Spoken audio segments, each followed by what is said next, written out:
के नारों से गूंजती थी बस्तियां और डगर। आज वो ढूंढ रहे हैं जमीन पर अपना ही घर। वक्त की रफ्तार ने कुछ यूं बदली अपनी चाल कि सुर्ख रंग अब बस यादों में है और बदल गए हैं हाल। जी हाँ, लाल सलाम। आज हम बात कर रहे हैं उसी मार्क्सवादी विचारधारा की जिसकी आज स्थिति बहुत दयनीय हो चुकी है।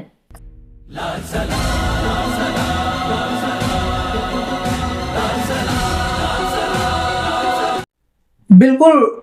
जो विचारधारा आज़ादी के बाद जब पहली बार चुनाव हुई थी तो केंद्रीय सत्ता को सबसे मजबूत तरीके से टक्कर दे करके देश की दूसरी सबसे बड़ी राजनीतिक दल के रूप में उभरी थी और 1957 में पूरी दुनिया के स्तर पर पहली बार बैलेट के माध्यम से अर्थात जनता के चुनाव के माध्यम से अपनी सरकार बनाई थी।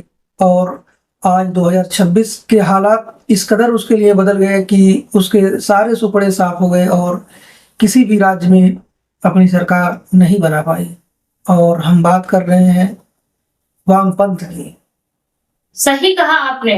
जो विचारधारा कभी पशुपति से लेकर तिरुपति तक के सपने देखती थी, आज वह केवल चुनावी विमर्श और पुस्तकालयों तक सिमट गई है, विश्वविद्यालयों की राजनीति तक सिमट गई है।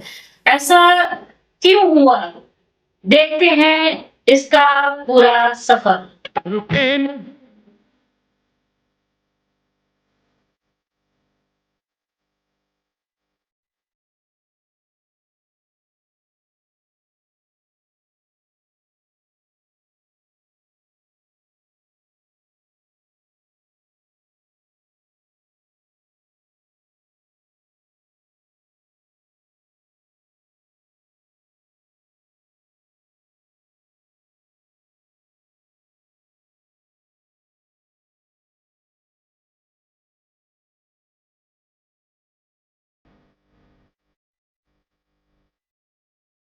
चरागे नजर बुझ गया है, कारवां थम सा गया।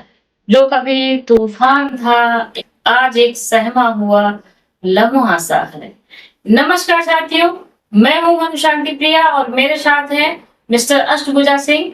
साथियों, आजादी के बाद 1952 में जब भारत में पहला आम चुनाव हुआ तो भारतीय कम्युनिस्ट पार्टी ने सबको चौंका दिया। कांग्रेस के बाद सीपीआई दूसरी सबसे बड़ी पार्टी बनकर उभरी।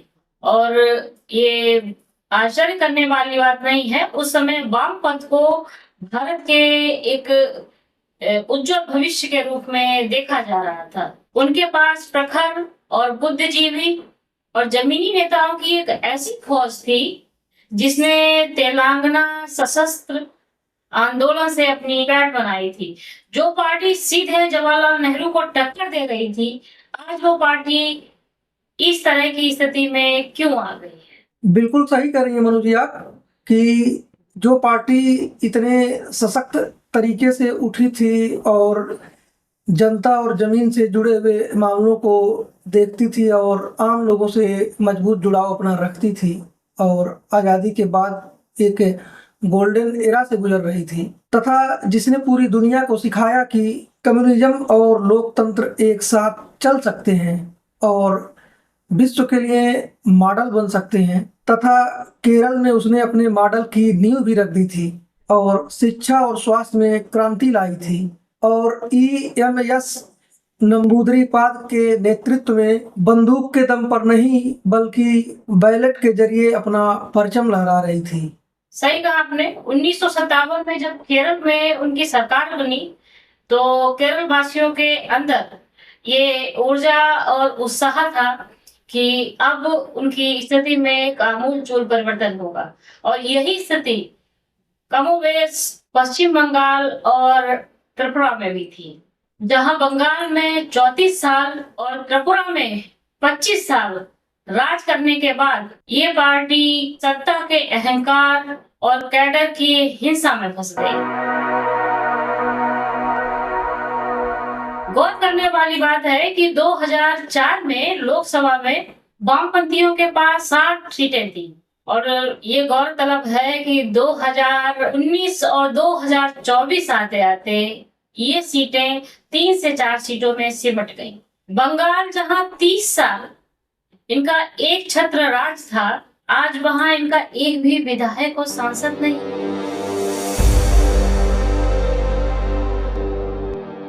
और भारत में वामपंथ के लिए पश्चिम बंगाल सबसे मजबूत किला माना जाता था, जहां उन्होंने लगातार 34 वर्षों तक शासन किया।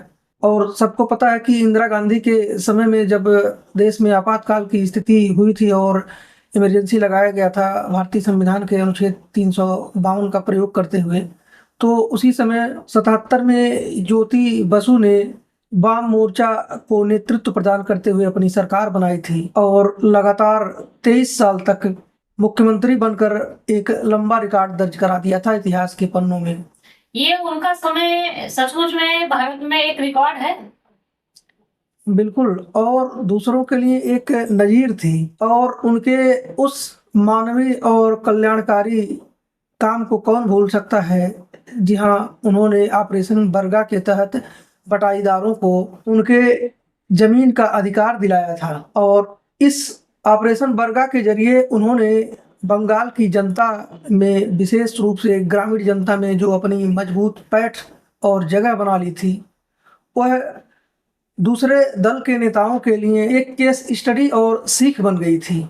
और वर्ष 2000 के बाद बुद्धदेव भट्टाचार्य ने उद्योग लाने की कोशिश की और इस प्रक्रिया में टाटा नैनो प्लांट के लिए बंगाल के सिंगूर में जमीन अधिग्रहण अर्थात आम आदमी से जमीन छीनने की प्रक्रिया और उनके समय की बहुत बड़ी दुर्दांत अमानवीय घटना नंदीग्राम की हिंसा ने किसानों को उनके दल से दूर कर दिया, उनके लगाव और जुड़ाव तथा विश्वास को कमजोर कर दिया। और वर्ष 2011 में जब ममता बनर्जी ने माँ, माटी और मानुष के अपने क्षेत्रीय नारों के साथ आई तो 34 साल पुरानी उनकी विरासत ढह गई, उसके सामने नतमस्तक हो गई।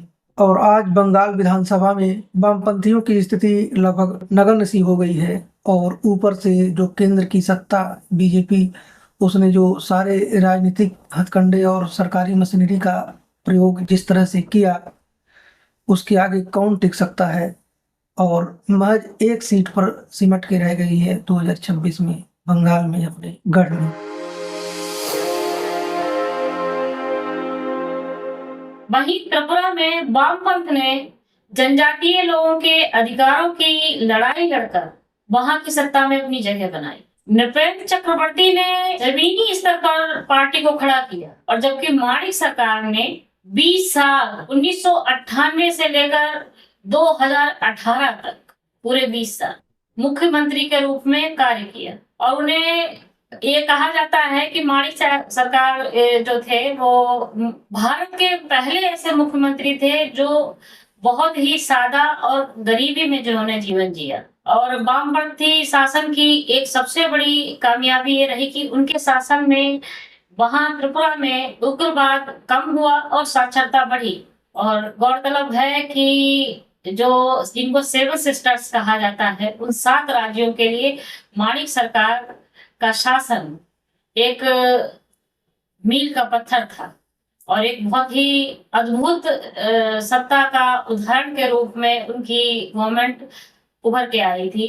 लेकिन 2018 में बीजेपी ने चलो पलटाई यानी कि चलो बदलते हैं के नारे के साथ वामपंथियों को सत्ता से बाहर उखाड़ने का। रुके न जो, झुके न जो, मिटे न जो, दबे न जो, हम वो इनकलाब हैं। युवाओं की बढ़ती आकांक्षाओं और नौकरियों की कमी ने वामपंथ के कैडर आधारित शासन को कमजोर कर दिया। इन तमाम बातों के आलोक में आप देखिए कि कुछ ऐसे मुख्य कारण रहे जिसने समय के साथ उन्हें रसातल में पहुंचा दिया। बिल्कुल सही कह रही मनु जी। और कुछ ऐसी प्रमुख घटनाएं और वजहें रही जिसके वजह से यह स्थिति हुई और वर्तमान में भारत के सभी राज्यों से इनका सुपड़ा साफ हो गया और कहीं भी यह अब सरकार बनाने की स्थिति में नहीं रह पाए।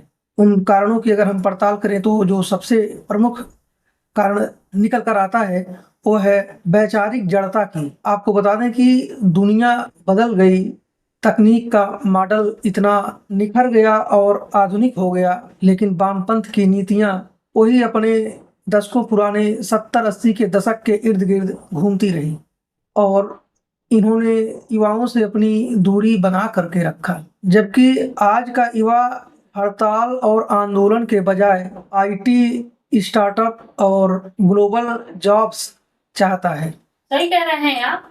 और यही स्थिति जो है इनको गर्त में ले गई, क्योंकि बंगाल में जब इनकी सरकार थी तो उनकी दादागिरी और जो कैडर की जो मुख्य भूमिका रही दादागिरी में, उसने इनकी सरकार की लोकप्रियता को लगातार गिराया ही। क्योंकि जो सरकार कभी किसानों का मसीहा हुआ करती थी और जब उन्होंने उन्हीं किसानों की जमीनें छीन ली और दादागिरी की, और जब भाजपा और अन्य क्षेत्रीय दलों ने इसका मजबूत विकल्प पेश किया तो वामपंथ का जनाधार ढह गया। और आज स्थिति ये है कि वामपंथ भारत की राजनीति में सबसे कमजोर स्थिति में है, जहां उनकी प्रासंगिकता अब केवल मुद्दों पर आवाज उठाने वाले एक दबाव समूह के रूप में रह गई है। अब अगर हम इनके कुछ सुधार और फिर देश की राजनीति में और सत्ता में वापस करना है तो इनके लिए कौन से विकल्प उपलब्ध हैं और क्या करने की आवश्यकता है, उस पर बात करें तो जो सबसे महत्वपूर्ण बदलाव और सुधार की गुंजाइश दिखती है वो है इस रूप में कि अब इनको अपने नेतृत्व में बदलाव करने की आवश्यकता है। अर्थात पुराने और बुजुर्ग नेतृत्व की जगह नए ऊर्जावान और तकनीक प्रेमी युवाओं को आगे लाना होगा, जो आज के एस्पिरेशनल इंडिया अर्थात आकांक्षी भारत की भाषा और भाव को समझ सकें। और दूसरा जो इनको कदम उठाने की ज़रूरत है वह यह कि अब इनको वैचारिक अपडेट भी करने की आवश्यकता है। मसलन अब इन्हें केवल पुराने औद्योगिक मजदूरों की बात करने के बजाय गिग इकोनॉमी और आईटी सेक्टर के युवाओं की समस्याओं को भी अपनी राजनीति का हिस्सा बनाना होगा। और अगले बिंदु के रूप में अब इनको सोशल डेमोक्रेसी की ओर अपना झुकाव बढ़ाना होगा। वो इस रूप में कि यूरोपीय और लैटिन अमेरिकी देशों की तरह भारतीय वामपंथ को भी मार्केट इकोनॉमी के साथ तालमेल बैठाते हुए सोशल जस्टिस अर्थात सामाजिक न्याय की नई परिभाषा गढ़नी होगी। और अगले महत्वपूर्ण बिंदु के रूप में इनको अब सांस्कृतिक जुड़ाव के आधार को बढ़ाना होगा। वह इस रूप में कि केवल किताबी ज्ञान के बजाय उन्हें भारत की जो भाषाई और सांस्कृतिक जड़ें हैं उनसे दोबारा जुड़ना होगा, जैसा कि हाल ही में उन्होंने बंगाल में संगीत और कला के जरिए युवाओं को जोड़ने की कोशिश की थी।